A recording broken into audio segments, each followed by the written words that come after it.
I am Lonylin si Sabangan of CCCA4. The throng of Thuringian thermometers. The throng of thermometers from the Thuringian thermometer Fox arrived Thursday.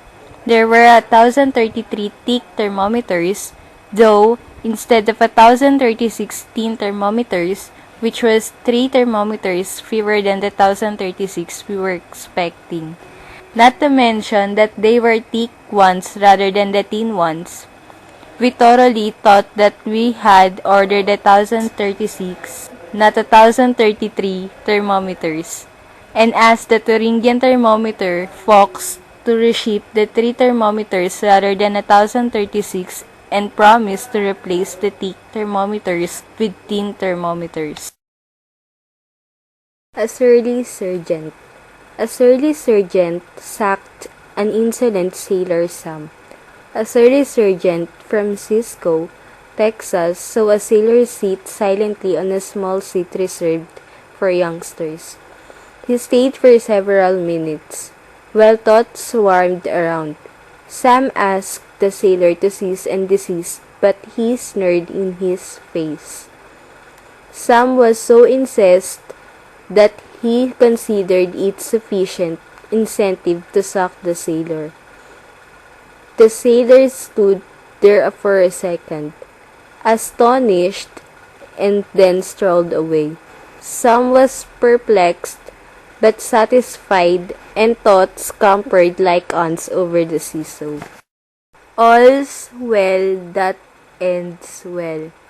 A lazy Thursday at the zoo found the zebras grazing, posing for pictures, and teasing the zookeeper, whose nose was bronzed by the sun.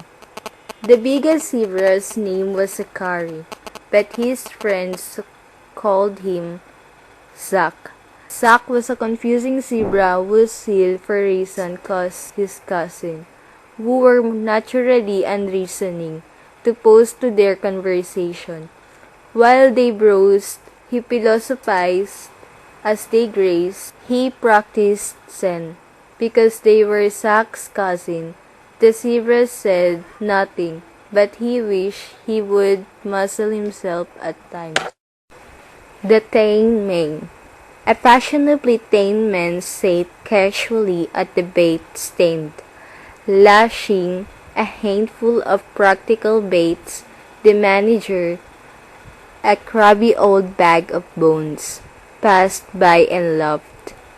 "You're about average, Jack. Can't you lash faster than that?" Jack had enough, so he clambered to his feet and lashed bats faster than any man had ever lashed bats. As a matter of fact, he lashed bats so fast that he seemed to dance. The manager was aghast. "Jack, you're a master bat lasher," he gasped. Satisfied at last, Jack sat back and never lashed another bat. A lot of long, hot walks in the garden. John was not sorry when the boss called off the walks in the garden. Obviously, to him it was awfully hot, and the walks were far too long. He had not thought that walking would have caught on the way it did, and he fought the policy from the cassette. At first, he thought he could talk it over at the law office and have it quashed, but a small obstacle halted that thought. The top lawyers always bought coffee at the shop across the lawn, and they didn't want to stop on John's account. John's problem was not office politics, but office policy. He resolved the problem by bombing the garden.